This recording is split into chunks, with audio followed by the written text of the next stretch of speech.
Assalamualaikum warahmatullahi wabarakatuh. Halo semua, perkenalkan nama saya Inkan Permasari. Saya dari program studi manajemen semester 4 Fakultas Ekonomi dan Bisnis Universitas Wisnuwardana Malang. Pada kesempatan kali ini saya akan mempresentasikan strategi masuk pasar internasional dalam mata kuliah Bisnis Internasional. Saat ini dunia bisnis berkembang dengan sangat cepat.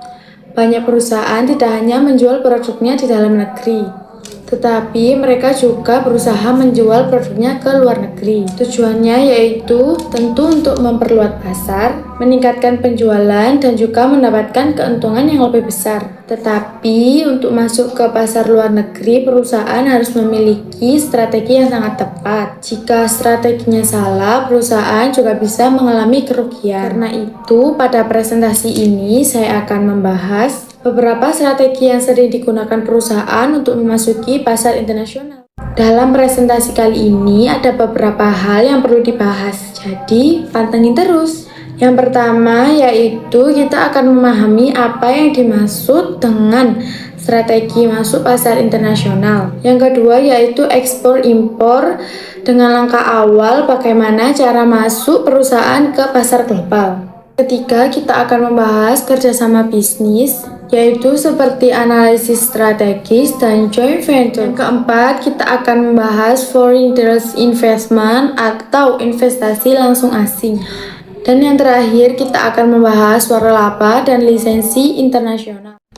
Langsung saja yang pertama yaitu konsep strategi masuk pasar internasional. Sebelum kita masuk ke strategi, kita harus lebih tahu apa yang dimaksud dengan strategi masuk pasar internasional terlebih dahulu. Secara sederhana, strategi masuk pasar internasional adalah cara yang digunakan perusahaan untuk menjual produk ataupun jasa di negara lain. Tidak semua perusahaan menggunakan strategi yang sama. Setiap perusahaan biasanya memilih strategi yang paling sesuai dengan keadaan mereka. Misalnya dari modal, pengalaman bisnis, dan juga kemampuan mengelola kemampuan di pasar internasional. Selain itu, perusahaan juga memilih dengan kondisi perusahaan tujuan. Contohnya seperti kondisi ekonomi negara tersebut, peraturan pemerintah, budaya masyarakat, serta tingkat persaingan pasar. Jika perusahaan bisa memilih strategi yang tepat, maka peluang untuk berhasil di pasar internasional akan lebih besar. Selanjutnya yaitu ekspor dan impor sebagai strategi awal. Strategi pertama yang sering digunakan oleh perusahaan yaitu ekspor dan impor. Ekspor adalah kegiatan menjual barang di dalam negeri ke negara lain. Sedangkan impor kegiatan membeli produk dari luar negeri. Banyak perusahaan memulai bisnis internasional melalui ekspor karena strategi ini relatif lebih mudah dan juga tidak membutuhkan biaya yang terlalu banyak. Dalam kegiatan ekspor, biasanya ada dua jenis yang akan dilakukan. Yang pertama ada ekspor langsung, jadi kita menjual barang langsung ke pembeli yang ada di luar negeri. Yang kedua yaitu ekspor tidak langsung, biasanya perusahaan menggunakan perantara agen ataupun distributor. Keuntungan dari strategi ekspor yaitu perusahaan tidak perlu membuka kantor ataupun pabrik di negara lain. Selain itu, risiko bisnisnya juga lebih kecil. Namun, kelemahannya adalah perusahaan tidak sepenuhnya mengontrol produknya di negara tujuan. Sebagai contoh yaitu UMKM di Indonesia sebagian sudah memulai bisnis internasional dengan mengeksplor produk seperti kopi, kerajinan tangan, ataupun juga produk makanan luar negeri. Sedangkan impor dalam strategi bisnis internasional biasanya dilakukan untuk mencari bahan baku, teknologi, dan juga barang yang tidak tersedia dalam negeri. Selanjutnya yaitu analisis strategis dan joint venture. Analisis strategis yaitu kerjasama antara dua perusahaan atau lebih dengan tujuan mencapai bisnis yang sama. Salah satu bentuk analisis strategis yaitu joint venture, yaitu kerjasama antara perusahaan asing dengan perusahaan lokal untuk membuat perusahaan baru yang bisa dimiliki untuk bersama. Dengan kerjasama ini, kedua perusahaan bisa juga berbagi modal, teknologi, dan juga pengalaman bisnis. Selain itu, pasar asing lebih mudah untuk memahami pasar lokal karena pekerjaan yang sama dengan perusahaan yang sudah mengenali pasar tersebut. Contohnya yaitu seperti perusahaan otomotif dunia bekerja sama dengan otomotif lokal di dunia, yaitu tujuannya untuk memproduksi kendaraan. Namun kerjasama seperti ini memiliki tantangan.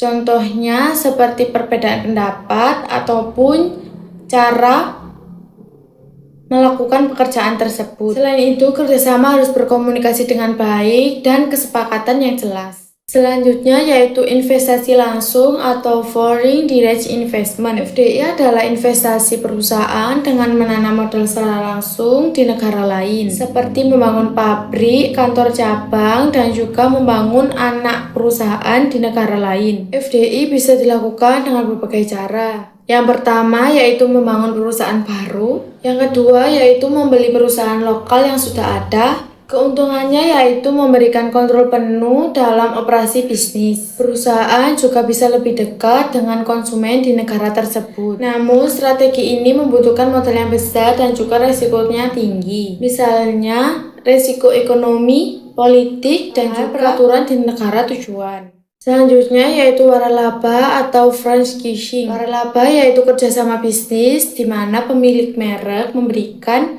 mereknya kepada orang lain untuk menjalankan bisnis dengan menggunakan merek, sistem, dan standar operasi tertentu. Dalam sistem ini ada dua pihak, yaitu franchisee dan franchisor. Franchisee yaitu pihak yang menjalankan usaha, sedangkan franchisor pihak yang memiliki merek.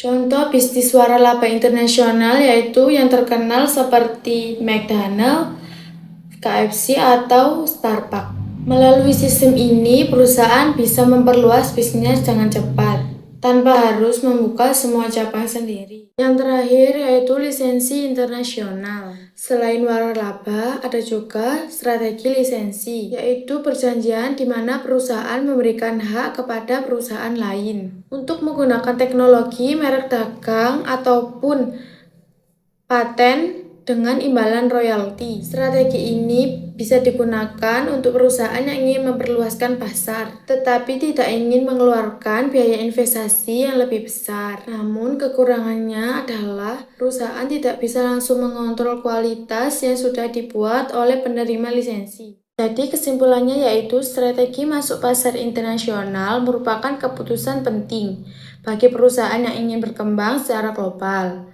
Beberapa strategi yang dapat digunakan antara lain ekspor-impor, joint venture, and analisis strategis, investasi langsung asing atau FDI, lisensi, dan waralaba. Setiap strategi memiliki kelebihan dan kelemahan, sehingga perusahaan harus mempertimbangkan kondisi pasar, sumber daya, seperti resiko sebelum menentukan strategi yang paling sesuai.